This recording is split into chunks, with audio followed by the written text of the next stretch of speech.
Awesome. Welcome, everyone, to the late night restaurant show. Dan's the restaurant guy, and Dominic, you know what he's doing?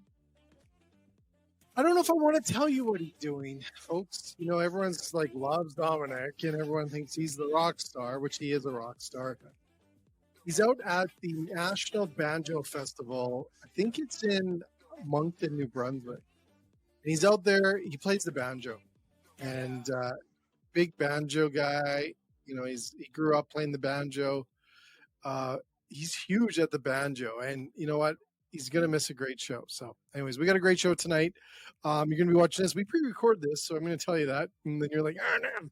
So you can message us. We still look at the stuff, but well, it's odd. So we have got a great, exciting show. I'm all jacked on caffeine, big time, and I had to because this guest that we're having on today is releasing a book soon, and I'm so excited for her. She's amazing. It's going to be such a great chat. We're going to talk about this book. There's so much questions I have about her content in the book and what she's writing about. It's so good. So we need it. We need everyone to have a book like this and a podcast, which she does as well. But this is incredible. So hold tight. Dominic, missing another one. I hope the banjo playing is going to pay off because you're going to miss a doozy. Anyways, sit back, enjoy. Here we go.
Christin, welcome. Hi, Jay. Thanks. It's like Dominic missing another one once again. We miss you, Dominic. Yes, we do. You know, it's so funny. I went to this show. We did a show out in the Taste of Edmonton a few weeks ago. And I'm sitting there. We're doing a podcast, a whole bunch of people. And someone comes up out of nowhere and goes, "Hey, where's Dominic?" Not, "I like your show." Nothing. he couldn't be here. I'm so glad. It's like he doesn't get, and he doesn't believe me. But I'm like, I'm serious, dude. People recognize you now, and it's so funny, and it's his great 2-hour-long questions he asks. I don't know if you noticed, but his questions are always like 4 hours long and stuff. So they're just getting longer as we talk. They're getting longer and longer. Like every time we do a show, he's got this pattern. He looks to the roof, and his eyeballs go up to the roof, like he's looking at something to get a question. And then it's like, oh boy, here we go. And then he'll lay it in. So anyways. I love it. You need to put on the roof, like look down, a sticker that just says like look down. Yeah, exactly. Yeah, I'll do that next time. Anyways, you have a book coming out. So thanks again for joining us and being able to share this book you have coming out here soon. It's not very far away. Yeah. So let's get into this. We always do this on our podcast. Sorry, it's not a podcast, by the way. I always screw that up too. I just noticed that I've been listening to my shows lately. And one, I got to stop spitting into the mic. Two, I got to stop saying podcast when it's not a podcast. Anyways, so that's the beauty about it. But okay, Christin, name of the book. Yes. What's the name of the book? The Hospitality Leader's Roadmap, Move from Ordinary to Extraordinary. Okay, so you have so many. First of all, it's a big book. It's not a little book. It's a big book. It's a big book. It's gonna weigh a lot. It's full. Well, you know what? This is my first book, and so awesome. I wanted to create little bitty mini chapters. So there's about 30 chapters in the book. It's only about 175 pages long. So it's not a huge book. Only Well, only? I kind of wrote this based on how I like to read, which I skip through chapters a lot because I have a hard time staying focused with books. I usually listen to audiobooks. But I wanted just short little chapters that people could pick up the book and come back to no matter what point in their career or their journey they're at. Wow. Wow. So this is a part of your what was important to have a book right now in your journey? You know, my mission with starting my company, Solutions by Kristen, was to provide as many leadership development resources as I could to restaurant owners and operators in the industry. And I really wanted to be able to reach people on every single level, depending on how they like to learn. Hence, content. You know, if you want to pick up a little nugget on LinkedIn before you go into pre shift, it's there for you. If you want to sit down and read an article on leadership, that's available for you too on my website or LinkedIn. The podcast came to be, right? No Hesitations podcast. If you want something a little bit more intimate that's in your ear as you're driving to work or you're on the prep line or you're driving home. And then the book just felt like something that was the next natural step for me and also a huge challenge. I've never been a writer. I've never thought about having a book. This was a really great challenge to help me as a leader grow and become extraordinary and be able to provide the readers with, over 30 leadership lessons that I've learned throughout my 20 years in the business. Can you share a couple of those with us? I can. Okay. I try to be so professional. Can you share three? I can. Okay. Um, I think advocating for yourself is a huge one.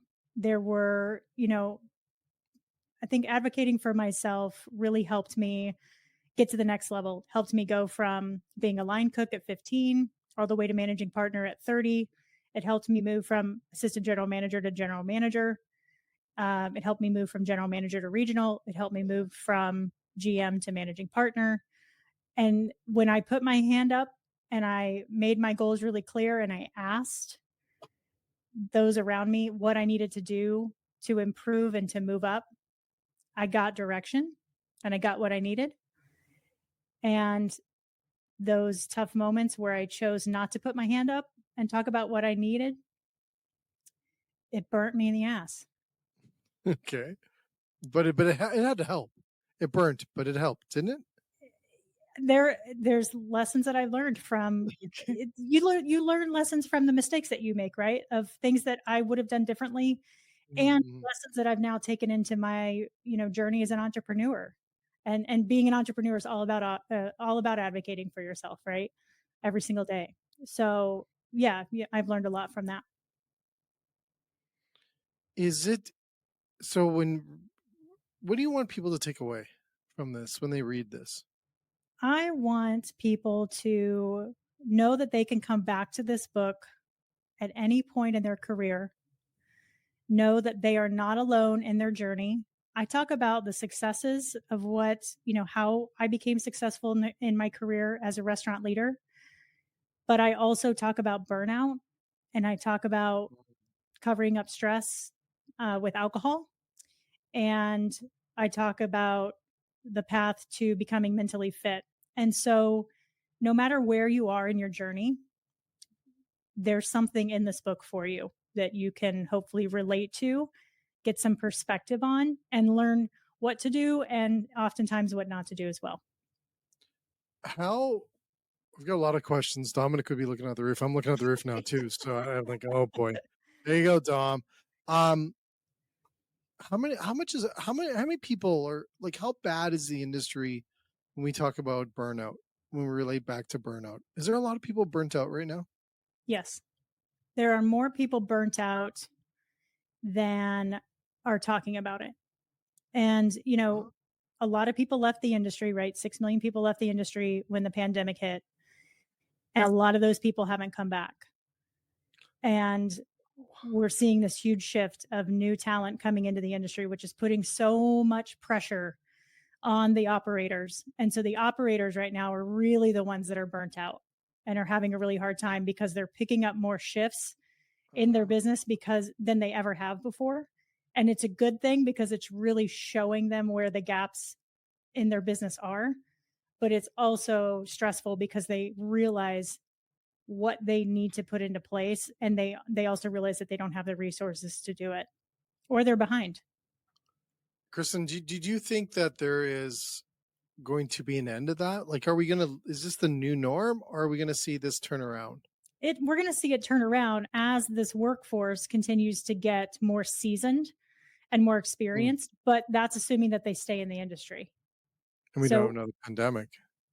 right. I mean, companies are starting to think differently as far as what benefits they're Mm. offering people, training programs. The ones that are people focused are going to be sustainable. The ones that are still stuck in the mentality of thinking that people are just indispensable will not be successful. Wow. Tell us more about this people focused. I love that. I love that terminology. Tell more about that.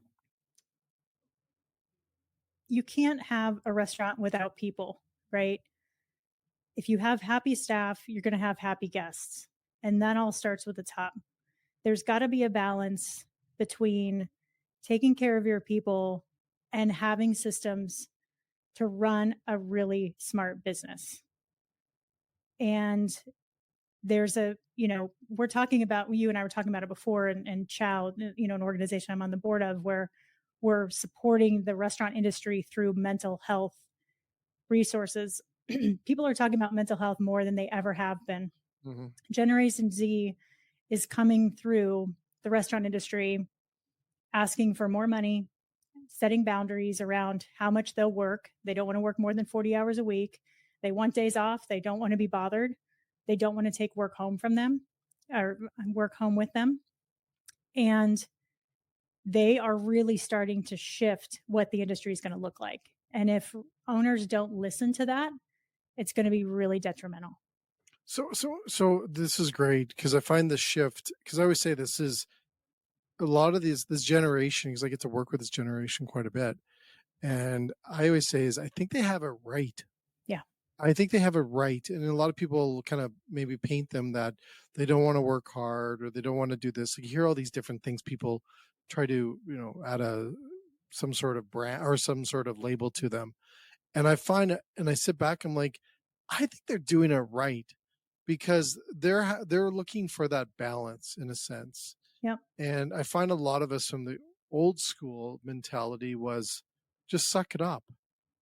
That was the way it was. Or I remember my mom always, I remember coming home from a job once when I was a young kid from a restaurant, is that I was devastated. And it was like, well, sorry, suck it up. I think it was actually the words I got was suck it up.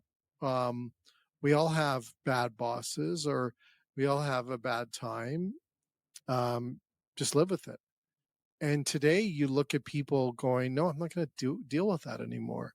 Yeah. And I hope it does. My hope in this, and I love that you bring this up, is it does shift the culture of those people that are the bosses as well. Not only the person, like the employee, but the employer as well. Do you see that changing? Like, do you think the employees are going to have to, like you said there, they have to change or they're going to lose? How long is it going to take to everyone understands that? Because we still have some old mindsets in this industry. I mean, it's hard to put a time frame on it. It's next week. Yeah, right. I wish, but the demand is there, right? And again, the majority of people that are in the industry are new, and so they are the ones asking for mental health resources. I was raised in that same. I was a very guarded person. We didn't talk about emotions a lot at home. No, no, no, and no. and I started, I cut my chops in a 5-star, 5-diamond hotel. So you were always on stage. You were always, you left your shit at the door. You didn't bring that stuff in to work. And that really bit me in the ass as a leader Mm, because I transitioned into a restaurant company that really valued their people and held their people to very high regard as far as their core values go. And I had a hard time transitioning into that because I had a hard time being vulnerable. And I thought I could just show up as the leader, strong, powerful all the time and in control and expect the employees to match that. And I was very caught off guard when people would just come in crying and, I was like, I don't know how to handle this. So the shift is going to take a while because the employees are starting to come in with this. the old school mentality, owners and operators are going to have to get comfortable with this and figure out how to manage it and do some work on themselves. So, Kristen, was there a moment for you that when, like you said, like for me, maybe it's sooner, or it was soon, or it wasn't soon. But for you, was it soon? I'm using the word soon so much, but was it recent, or was it a few years ago that this happened to you where you're like, no more? And you're going to write about it. You're going to create and support companies associations like Chow. When was that for you? Yeah, that was so when I became very, very unhappy in my role, Yeah. and I used alcohol as a band-aid to cover up that stress and unhappiness and anxiety. And as soon as I stopped drinking and I started to work on myself and start reinvesting in myself as a leader and had that clarity around myself and became self-aware again, that was when I started to make the shift. And I started working with a coach in order to redesign my lifestyle and figure out what my next career move was going to be, because I knew I loved the industry and I didn't want to leave it, but I was completely lost in what my next step was. My third or fourth coaching session, something clicked for me. I had a huge moment of insight where, sitting across that table from my coach, I realized in that moment that one-on-one connection and coaching was what I loved most about the industry. And that was it for me. I said, this is what I'm going to do for the rest of my life with the industry. Wow. Did you? It's how many people have you? And I'm saying this because it's emotional and it's so good. In a sense that we have you to be able to advocate this and to bring this information to our industry and to people. Because how many people do you see people like yourself when you're out there now Yeah. and you're working with people? Yep. What's it feel like Absolutely. when you see that? What's it feel like when you see people like that? It's I get sad for myself because I wish I would have started opening up and talking about this sooner, because every time I start to open up and talk about it, somebody else shares something about them. And it's just caused me to see people in such a different light, and obviously see myself in such a different light. But there's so many people out there that have incredible stories to tell, and that are struggling with where they're at, or feeling lost in their career, or don't feel like they have support, or just they're not taking the time to invest in themselves because they don't think that they're worthy enough, or they just don't know where to find the resources.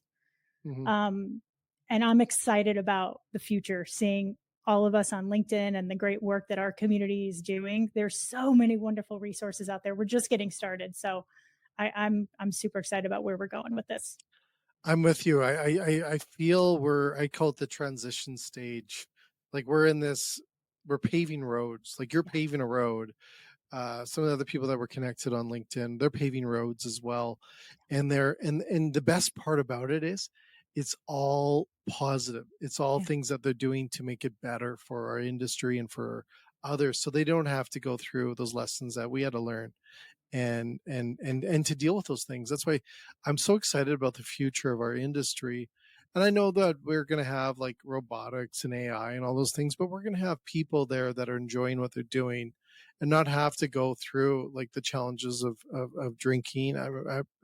You said that my light bulb went thunk. I remember those days. And having the amount of stress and the issues and all those things that we went through. I think it's going to make our industry better when you have books like yourself, of what you're rolling out here, and all these great things that you're bringing to the conversation. And I think the best part, and this is why I love podcast, is that we get to have these conversations and we get to record them and we get to keep them and we get to Yeah. share them, and they're here forever now. Yeah. And I think we need more and more of that, because we didn't have those chances. Those, like you said, those conversations. I grew up in a house where emotions were only emotions when things got Hmm. hot. Hmm. It was never, you're doing a great job, let's Yeah. talk about these awesome things. It was only when things were in the crapper, Yeah. and then it was an abusive house. It was just brutal, and it impacts us a lot. So I'm so happy that we have people like yourself and the books like this. I can't wait. I got a rough, I don't know if rough copy, but I got a PDF version. I have, I'm so excited about it. So I have some questions around the book and stuff. Okay. So what's your favorite chapter? Oh, that's a tough one. I would say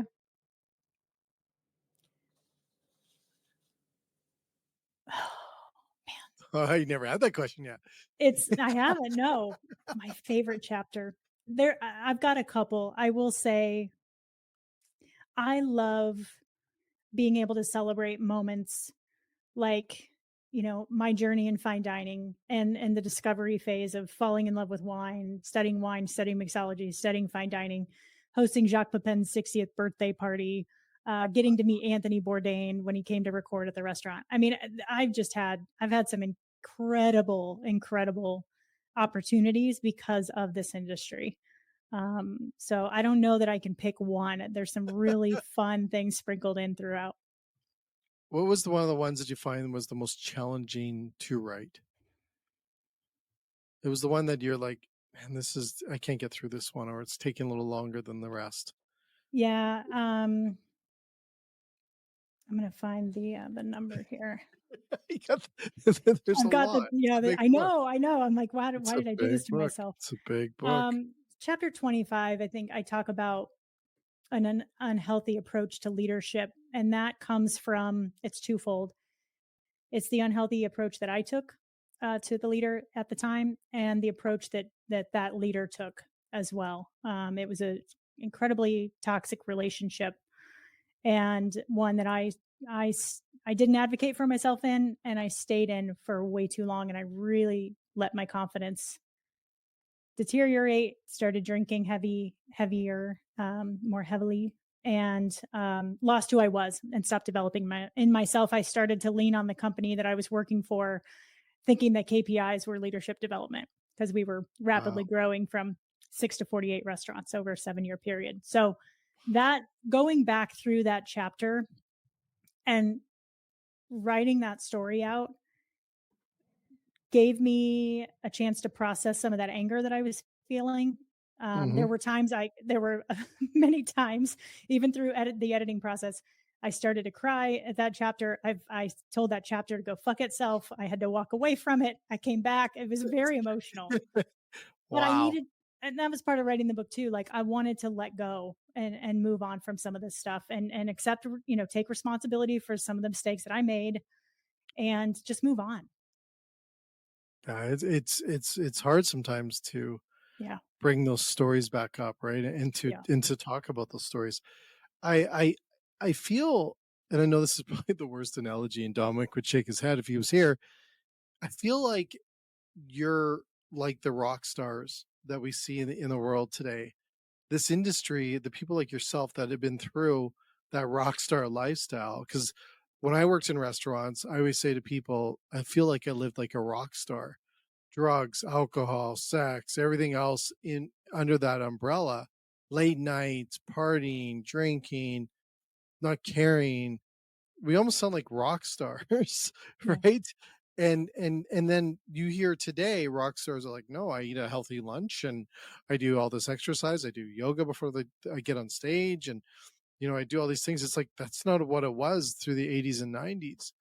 And I feel that sometimes, like Anthony Bourdain, I always say, he was like the rock star like of our industry, and he lived it because I worked with his producer, and unbelievable to hear what he was like. And I think about this today, and I think when you share your stories, it's a connection back that I don't know if we'll ever repeat those days. I hope we don't, in a sense. Yeah. Do you think we will? Like, do you think that will ever come back, or do you think I that's gone? I hope we don't. I think that there's more programs and resources available right now than there ever have been Mhm. before, and I think people they ultimately want to feel good and they want to do good. And Yeah, again, it's the environment that you surround yourself with, right? And people are going to go work for healthy environments. I mean, my second chapter in the book is sex, drugs, and alcohol. I That saw started that. I for saw me, it. and yeah, that started at 19 for me in the industry. I was Mhm. sitting at the bar being served at 19, underage from the Yeah. assistant manager. And then we'd go, we'd leave. And I was a small, I'm from a really small town in Missouri, very sheltered kid. So I moved to Colorado and I was like, this is a party. What is this? Exactly. It was a party So 24/7. Remember those days? yeah. Like, I remember getting home at 5 in the morning or 6 in the morning, or even running lunch. You got memories coming. I'm sorry. Hey, Kristen, you got me thinking about memories. Is Yeah. like, I remember day long parties. Oh Like, yeah. you partied 2-3 days straight Yeah. through, and people would be going to work and you're up there Totally. partying it out. Like, Yeah. it's incredible that we survived. I know. Our bodies are very resilient. Yeah. Like, It's it's incredible. crazy. So the book comes out. When's the book coming out on the release date? Tuesday, October 15th. It'll be Tuesday, available on October Amazon. 15th. Hmm. Be on Amazon. A proceed goes to Chow. Yep. 10% of sales from October 15th through the rest of 2024 will go to Chow. You know what I love about, I'm going to tell you about your book here. I'm going to give you a little feedback here because I love Thank it. you. Great. First of all, but I'm going to tell you this just because I see a lot of people trying to help the industry by telling the industry what they need to do or do differently. I love the fact that you're blending in stories of your path, of your journey into that. And I think it's going to hit home more. It's that storytelling, and you talk about that as well, but that storytelling model. And I think we're going to resonate more with your book because it's not a here's what you're doing. Not that those books are wrong, people, but I think it's going to hit home more because we reflect. Like when I go through it, literally, I'm remembering stories are like in that dark space in my corner of my mind that I try to put away forever. They're coming out now, and I think do you think that people have to bring those out a little bit to fix them before they move on, or they find that their problems right now are? I think this is, I'm a coach now, right? And through my training, we believe that, people are creative, resourceful, and whole. I think that those, you can call them dark spots, dark moments. Those made us who we are. And we've learned something beautiful from those moments. And I don't necessarily think that there's anything to fix. I think that those are moments you can reflect on, you can appreciate, and then you can choose what role you want them to play in your life. I've got a few of them. I won't lie. We can work through them if you want to. It'll Happy be to like help. a 10 parts podcast. It'll be like a Kristen's Dominic helping. question. Yeah, exactly. It'll be how to help Jay. Oh my God. There's so much, but it's so good that way. And I think that's what's nice about your book. And I'm proud of you to have this. I'm honored to be able to have you on our show to talk about this. I think it's incredible that you're doing this for the industry. Where's this need, Kristen, of helping the industry? Where's that come from for you? I was really passionate about investing in myself as a leader throughout my career. And I had a really hard time finding resources because I didn't know where to look, right? It was easy to get a Psalm certification. It was easy to get a mixology certification. But then other than that, as a leader, I couldn't figure out how or what leadership skills and that I needed to work on, and how to grow them. There wasn't a playbook. There wasn't, or at least I didn't know if there were podcasts. I didn't have a community of people. When I started as a regional manager, the first thing I did was go to the owner of the company and say, "Who can I learn from? Can you introduce me to some people? I need a community. I need a network." That's what I'd built as a GM, and it was really great for me. And we had a really hard time coming up with people. And that's where I started to kind of get lost. I don't want anyone to feel like that. Leadership development is so special, and it's so soft skills driven. It's not a one size fits all. And I loved finding as many personality assessments as I possibly could, but I didn't find things that were specifically tailored to the industry. I found my inspiration from setting the table. Mm-hmm. And I held on to that book, and I bought that book for every single staff member of every restaurant that I opened as far as I could, as long as the budget allowed. I mean, Yeah. I couldn't beyond that. I couldn't find the leadership development resources that I wanted. And that's what is really driving me. And I want the industry to be sustainable. I want people to take responsibility for their own investment and not make the mistake that I did of thinking that it was the company's responsibility to develop me. I think it's shared, but I don't want them to make that mistake. I've never asked this question before in the bazillion shows that we've done, so hopefully it's Oh okay. God. But no, well, I asked this because I think you're also a visionary. Like I see this with you because you see things, I think, probably differently than a lot of people, which is phenomenal. Where do you see us in 5 years to 10 years from now? Because I get a lot of questions, and this is one that I have a hard time answering because I don't know what it's going to look like. But I think with people that what you're doing and writing books like this and having the support that you give us in this industry, what do you think what will 5 years look like right now? I think 5 years is going to look dramatically different for Mm, operators that are curious. mm, I know you mentioned AI earlier. I'm obsessed with AI. I use it for my business. It's incredible as a solopreneur, but what it's doing for the industry right now, the opportunities that it's providing for people to be able to streamline processes at a very easy level and help take the guesswork out of operations is going to help people shift to having more time and energy to spend where they want. And I mhm. hope that that's with their people.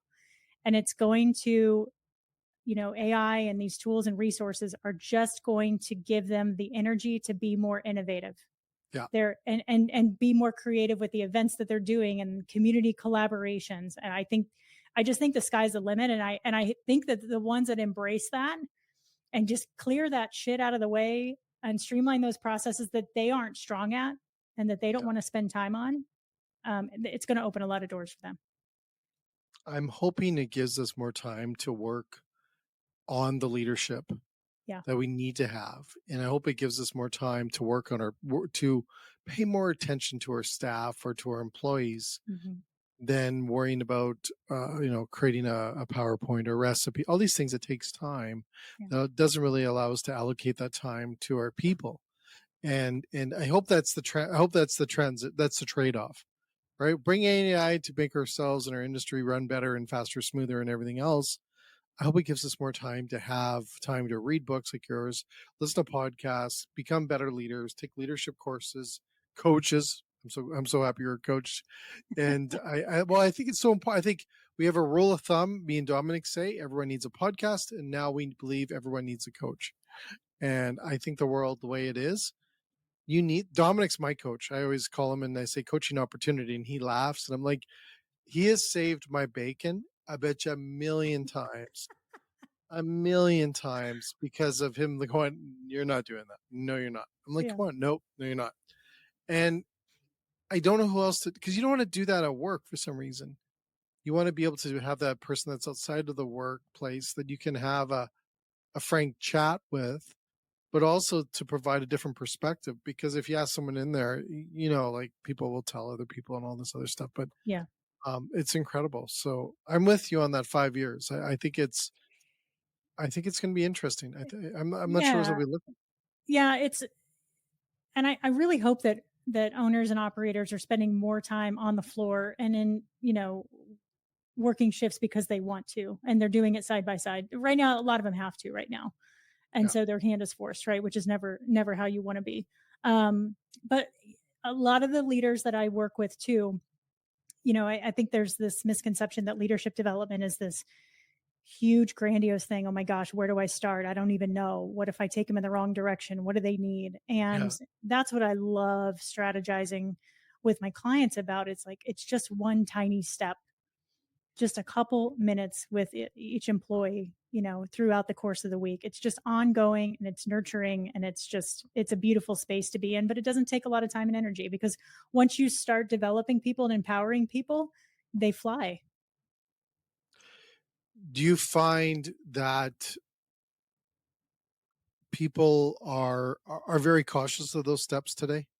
Like taking those steps, they need that coach.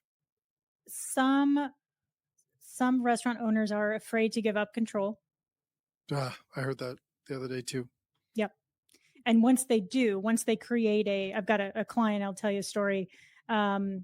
is wanting to move out of the country for a year with their family and keep the business up and running. So we've been working the last 8 months on really creating a plan to hire a team, hand off the duties, give over the reins. And now we're working on creating a plan of how all that stays together while he's away. If Wow. right. And so we can make that happen out of the country for a full year, right? Just think about what restaurant owners can do to get 2 days off a week. It's not a lot. It's just creating a vision of what they want, how they want to live their life, and who they want to be as leaders, creating a path to get there, and then clearing out the roadblocks. It's just as simple as that. But it takes time. Wow. Well, first of all, I want to thank you for spending some time with us, Christin, and congratulations on the book. I'm honored to have you on our show, and just so happy for you on this book, and I'm so jealous at the same time. And it's incredible. So everyone can grab it on Amazon on October 15th. Yep. The Hospitality Leaders Roadmap. I love this, from ordinary to extraordinary, because I think that's so. I love that, by the way. That should be a tattoo. I think it's incredible. So just thanks again for spending the time. Last thoughts, quick. Last thought of the day. Give me something. I want you to write a book. Not that. I want to challenge you to write a book. All right.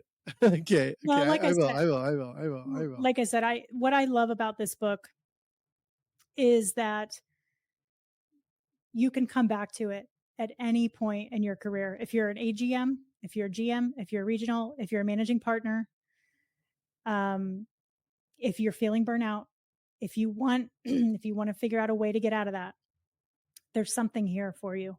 You don't have to read the whole thing. You can read a page and put it down and then come back to it whenever you want. So I hope it's timeless, and I hope it helps. And I hope it makes an impact with one person. If that happens, then I'm over the moon. Awesome. Well, that's phenomenal. So I will, I'll take up your challenge next year, and we'll have one, and trust me, it will be bad. It'll be really bad. It's your first book. Come on. Mine will come with like a coloring section or something. So, I need that at the end of every chapter. Every chapter will be like, color in your restaurant problems. Like connect the dots now. Yeah, that's what it will be. I'll have to make was it an adult coloring book in a self-help book for our industry? So I love it. Can't wait. Well, thank you again, and all the best. All the best. Thanks, Jay.